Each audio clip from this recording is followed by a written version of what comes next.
Books, books. I like books. I'm gonna read them all. Hi readers, Chris here. Welcome to my channel where I review Stephen King, fantasy, all sorts of books. And today I'm going to be doing my October wrap-up and my November TBR.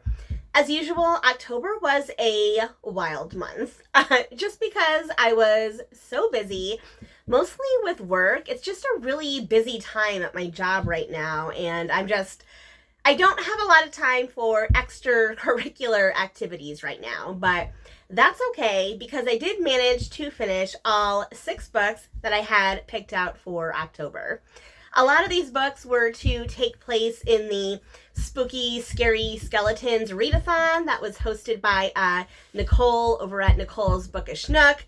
I kind of participated from the background, but I'm still saying that I participated, so I think that still counts. As usual, I'm going to rank all the books I read from my least favorite to my favorite, and this month, for the first time ever, I have a legit tie. I could not decide between these 2 books. So let me jump in and we'll get there.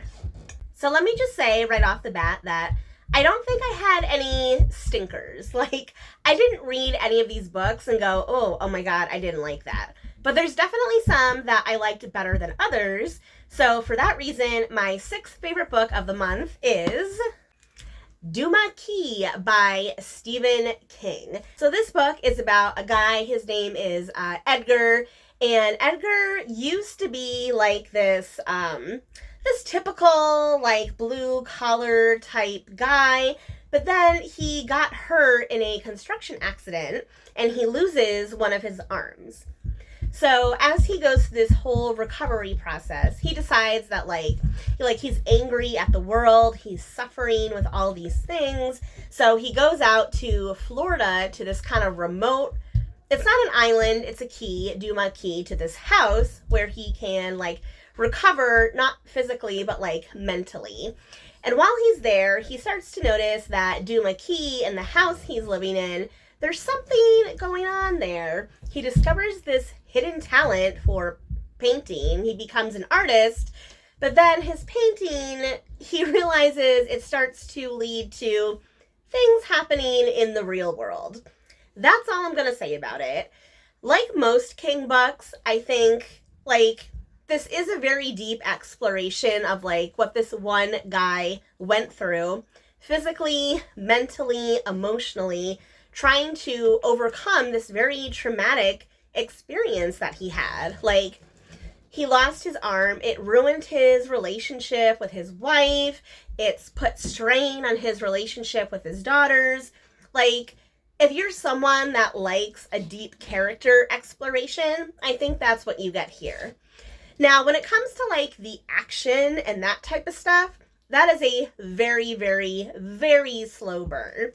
And yeah, there are a lot of King books that are also slow burns. This one is no different. So if you are the type of person that thinks that King books are too long and too slow, I wouldn't recommend this one.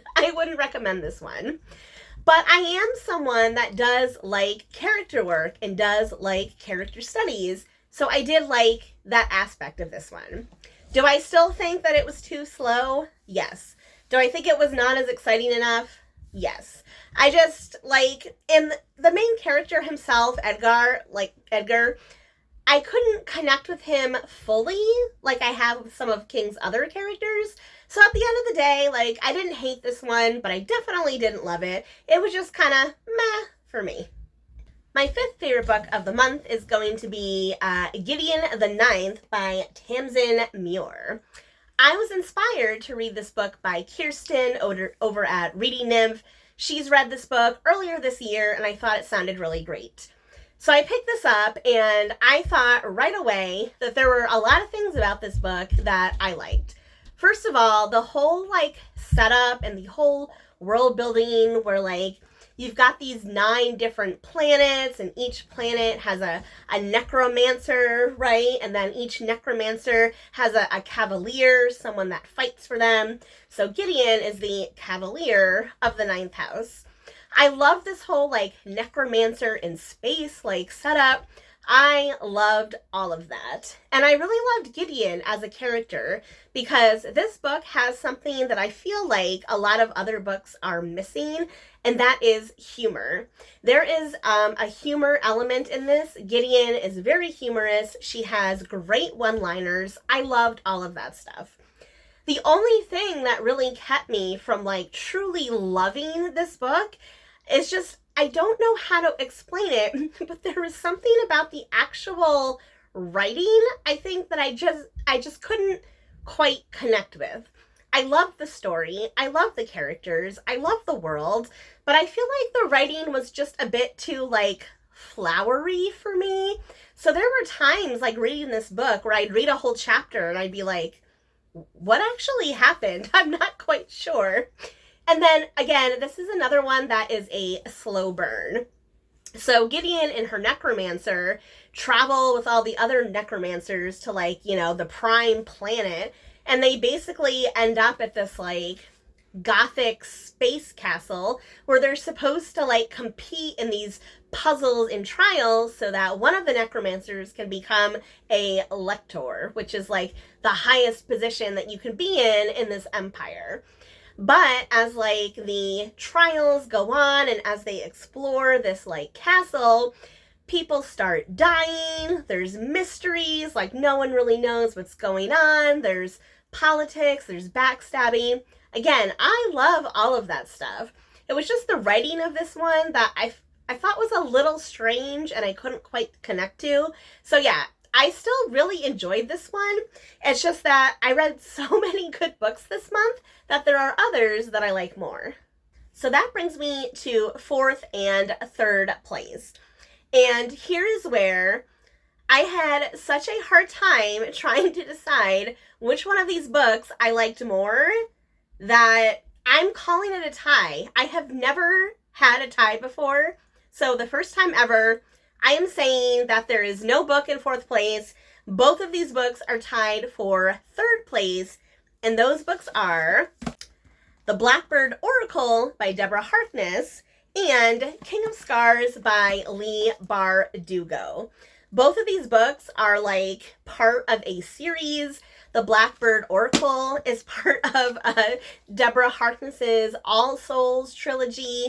So A Discovery of Witches, you might be familiar with that. And then King of Scars is obviously in the Grishaverse, so Shadow and Bone, Six of Crows, all that stuff. Both of these series, both of these universes, I absolutely love. I love them. I really do. They're some of my favorites. Both of these books I loved as well. However, I will say that I did have one issue with each book, and surprisingly, it's the same one. So let's start with King of Scars first.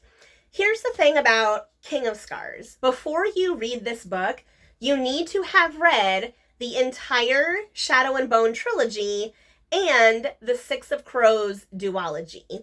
If you have not read those ones before you jump in here, you're going to be pretty confused. You're going to be pretty confused.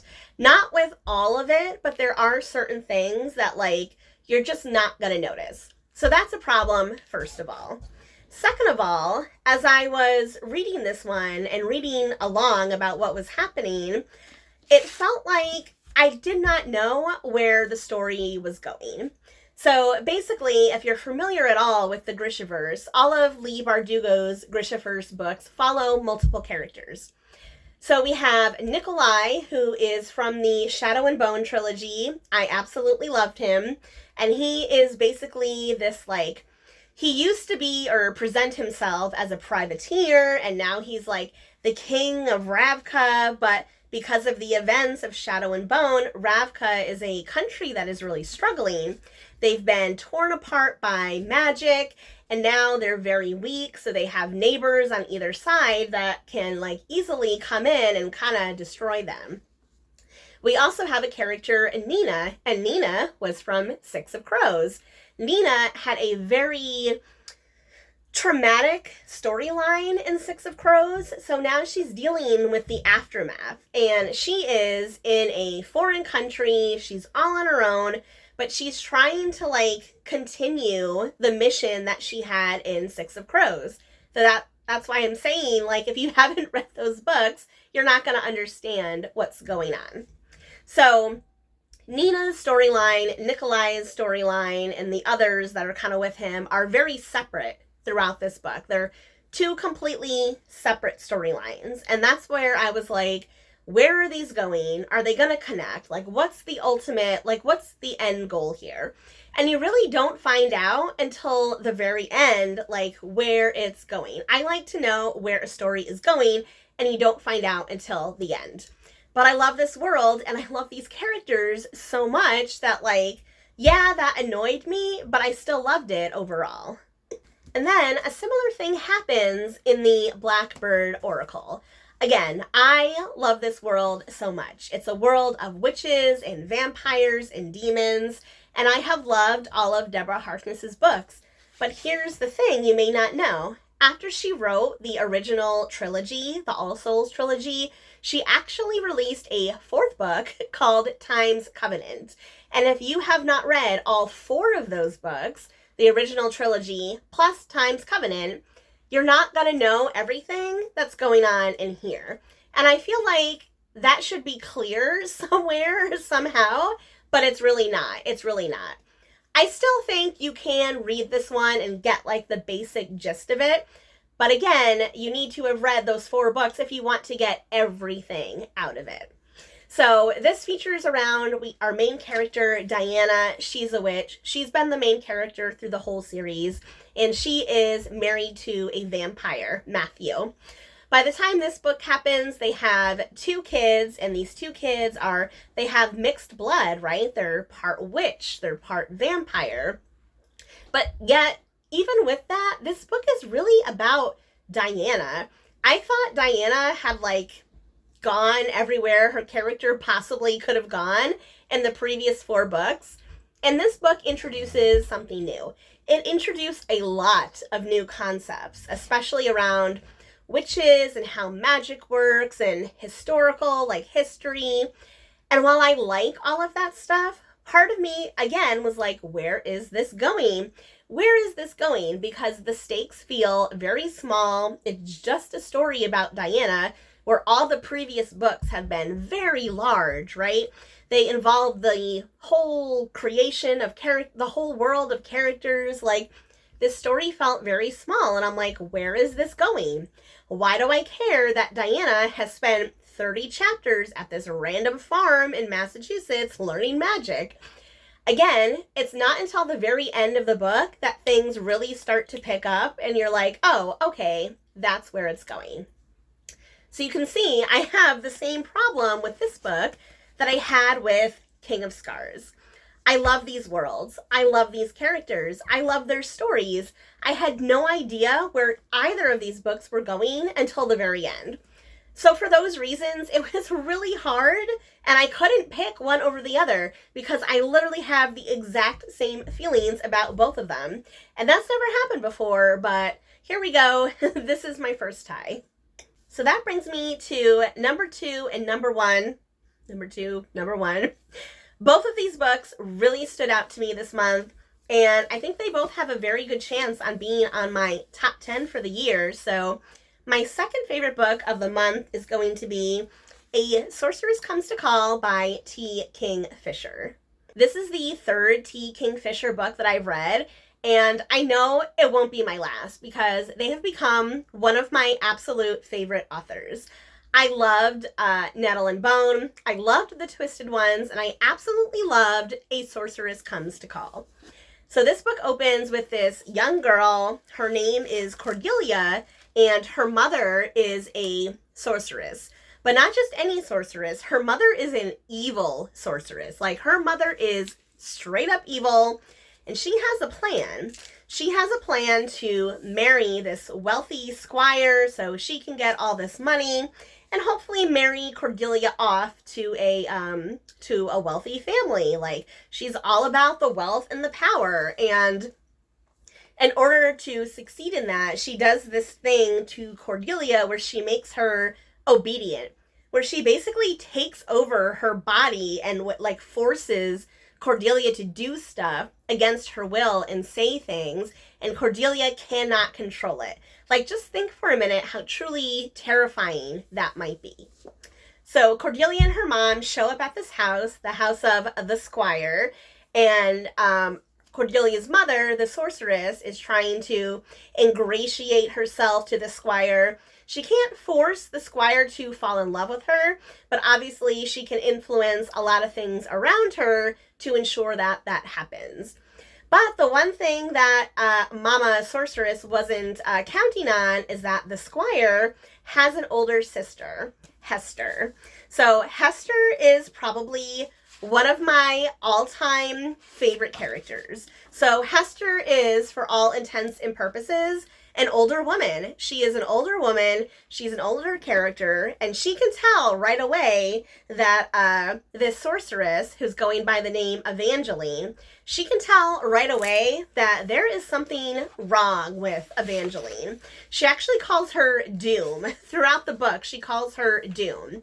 She doesn't even know that she's a sorceress. She just knows that there is something wrong with her and something off.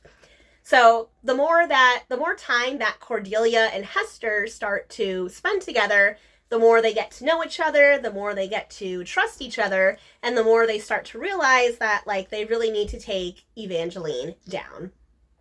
This book is such a delight. First of all, I loved Cordelia as a character. I think you can really feel her, like, her discomfort and her pain that her own mother would be doing these terrible things to her. And that is just so tragic and so horrifying, really, like, so horrifying. I don't even think the book goes far enough into, like, how horrifying that really would be. And then we have Hester, and Hester is just, she is just the best. I would argue that she might even be more of a main character than Cordelia, because she's just amazing. She is smart. She is tough. Like, she is a badass. She's an older woman. She has a bad knee. Like, she's just a normal person, but, like, she's just so amazing and, like, will stop at nothing to protect the people that she loves. And she loves her brother. And I don't think this is a spoiler, but I think she does come to love Cordelia. It's never stated outright, like, it's never said that, but I think it's kind of implied.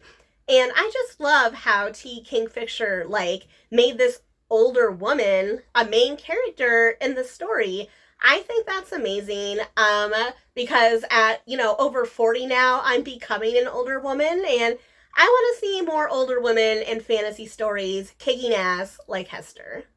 So that brings me to my number one favorite book of October, a book that I was completely surprised and blown away by, and that is My Best Friend's Exorcism by Grady Hendrix.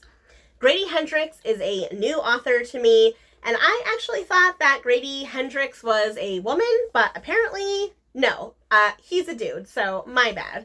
Anyway, this is my first Grady Hendrix book, and it takes place in the 80s. We have two young girls, Abigail and Gretchen, Abby and Gretchen. They become best friends at a young age, and they are best friends all through, high school. But one night, they're at a party. They attempt to do some drugs, in quotation marks, and Gretchen ends up getting lost. She gets lost in the woods, and she's gone for like 24 hours. And when they finally find her, there is something different about Gretchen. And what follows is this series of horrifying events where Gretchen just gets more and more, like, more sickly, more mean, like, all these weird things start happening.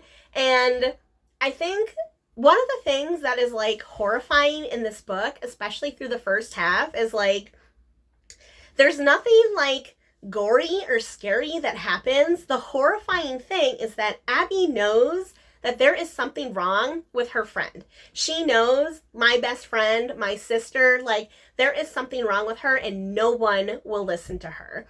Not her parents, not the people at school, not Gretchen's parents. She has, like, a priest that she talks to.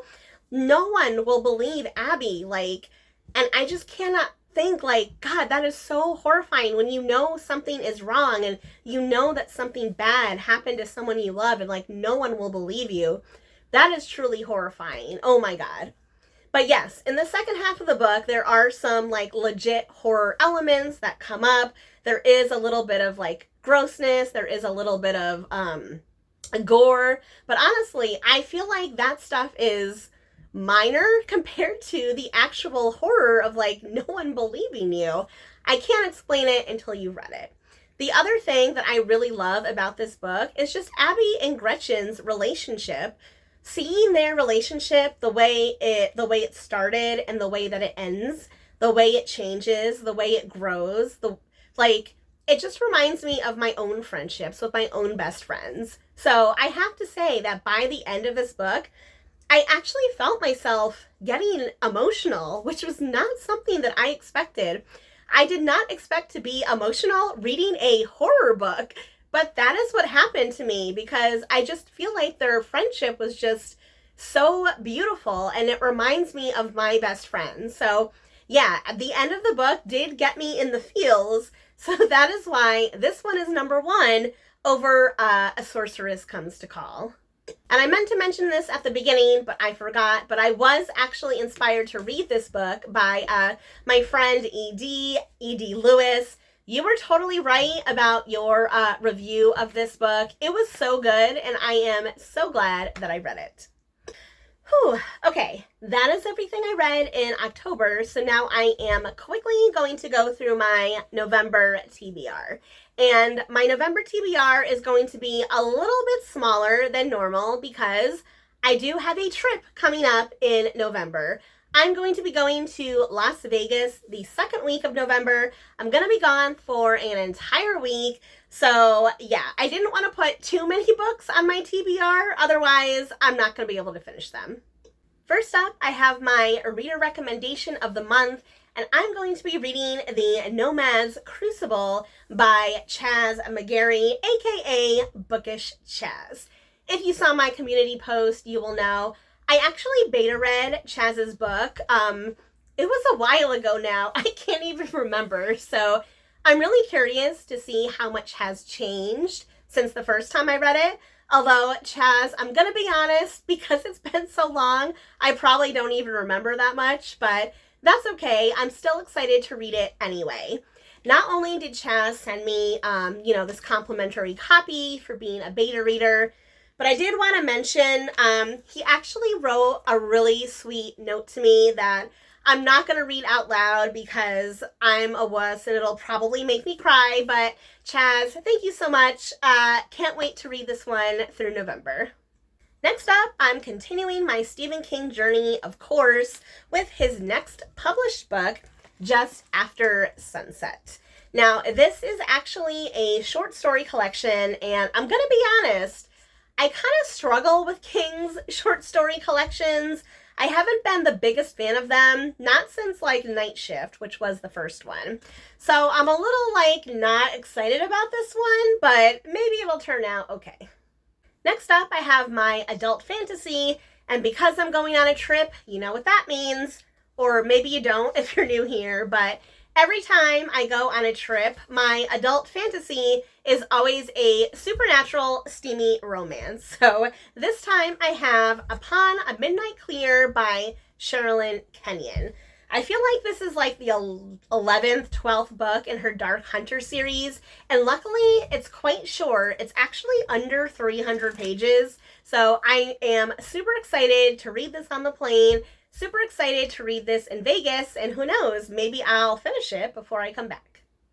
So because it is a short month for me, I am not doing a rando book, which means I'm skipping to my YA fantasy. And I chose something really random because I wanted to try out a new author. So I have picked a Magic Steeped in Poison by Judy Lynn. First of all, this cover is just beautiful. So that's kind of really why I picked it. But some of you may remember way back in the beginning of the year, 2 of my goals this year were reading a book off my backlist and reading a new author every month. So, new author, I've had this book for a few years now, so it satisfies both of those goals. And finally, I have my BookBox book pick of the month, and that is going to be The Longest Autumn by Amy Avery. This is also a new author for me, and I have been saving this book because it's called The Longest Autumn. Obviously, this is the perfect time to read it. The perfect time to read it. I know absolutely nothing about this book. I have no idea what it's about. I didn't even read the inside flap. I want to be completely surprised. So hopefully this one works out good for me. So that is it for me today. So now I want to know from you, how many books did you read in October? What was your favorite one? Or what are you planning on reading in November? Let me and Roscoe know in the comments section below. And as always, if you like this video, please give it a thumbs up. If you're not already, please subscribe to my channel for more bookish stuff and more furry friends coming your way soon. All right, everyone. Happy reading.